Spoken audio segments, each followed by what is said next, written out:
दीपावली के दिन सब सफाई कर रहे थे और मैया दधि मंथन कर रही थी। विचार करिए, इतने नौकर चाकर हैं फिर भी भगवान मैया के लिए दधि मंथन कर रहे हैं। और आजकल ज्यादा पैसा होता है तो लोग नौकर से भोजन बनवाते हैं। इसलिए मैं किसी भी अनुष्ठान को करता हूं तो ब्राह्मणों से ही भोजन बनवाता हूं।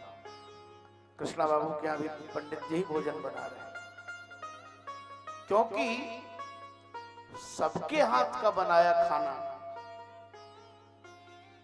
अच्छी बात नहीं। भोजन से ही जीवन चलता है। 5000 कर्मचारी जहां पोछा लगाने वाले, वो यशोदा स्वयं दधि मंथन कर रही है। और कैसे कर रही हैं? बोले गा गा करके।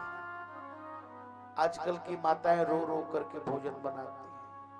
हे भगवान, वो दिन कब आएगा पति जी थाली मांजेंगे और हम बेड पर बैठे रहेंगे, बेड टी लाएंगे। हाँ, कितना बड़ा अभिशाप आजकल बना है। आजकल रो रो कर भोजन कर बनता है। इसी का कारण है कि अगर 4 भाई हैं तो 4 साल भी एक में नहीं रह पा रहे हैं। लड़ाई हो रही है केवल भोजन की। अगर 4 बहुएं हैं तो एक की ड्यूटी है तो दाल बनाएगी, एक की ड्यूटी है तो चावल बनाएगी, एक की ड्यूटी है सब्जी बनाएगी और एक की ड्यूटी है खिलाएगी। अब दाल वाली का सीरियल छूट रहा है तो 10 आदमी को 2 किलो दाल और 1 किलो नमक डाल दिया। चावल वाली की हालत यह है कि वो मोबाइल से ही दूर नहीं हो पा रही है तो 5 सीटी लगा दिया, चावल जल के जैसी आ रहा। और खिलाने वाले की हालत है, अपने पति को अच्छा दे दिया और दूसरे को थोड़ा दाल में पानी मिला के ही परोस दिया। आज हर घरों में रो रो कर भोजन बन रहा है। ध्यान से सुनिए, हंसने योग्य बात नहीं है, जीवन में उतारने योग्य बात है। जहां औरतें झगड़ा करके भोजन बनाएंगी उस परिवार में बंटवारा हो।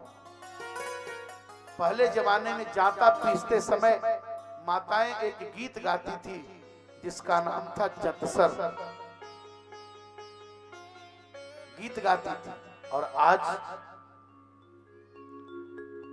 अब तो सब मशीन से हो रहा है। अब तो ऐसे ऐसे ऐप्स आ गए हैं कि बस उसी पर डाल दीजिए, भोजन बनाया आ जाता है। अन्न का जीवन में बहुत बड़ा महत्व है। भीष्म ने द्रौपदी से कहा कि बेटी, मैं पापी का अन्न खाया था, मेरी बुद्धि बदल गई। मेरे दादाजी जीवन में किसी के यहां भोजन नहीं किए, किसी जजमान के यहां, किसी के यहां, और किसी का जल्दी छुआ पानी भी नहीं। 100 वर्ष की आयु होकर के मरे। अपने धर्म के खिलाफ। अगर कोई कहते, हम लोग बच्चे होते, बाबा खाना बन गया, बोले अब खाना नहीं खाएंगे, खाना नहीं खाएंगे। क्यों? बोले खाना तो मुसलमान खाते हैं, हम लोग भोजन करते हैं, प्रसाद पाते हैं। पीड़ा पानी लगता था तो कहते थे पीजे उठा है चलिए, तो पीजे करने जाते। वो जमाना था, उस स्तर के ब्राह्मण थे। भोजन के साथ कोई समझौता नहीं, चाहे खाने पीना मर। और 78 साल तक उन्होंने 26 एकादशी व्रत किया। ये जीवन का संयम। खाए बिना रह जाइए, लेकिन सब जगह मत खाइए।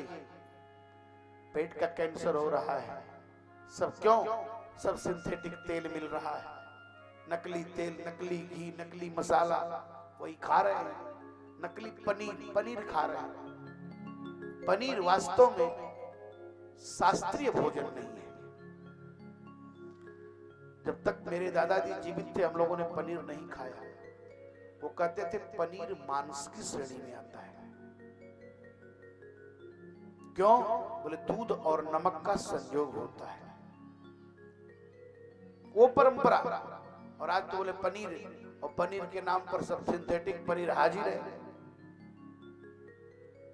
जितना सात्विक आहार होगा जीवन उतना ही शुद्ध होगा,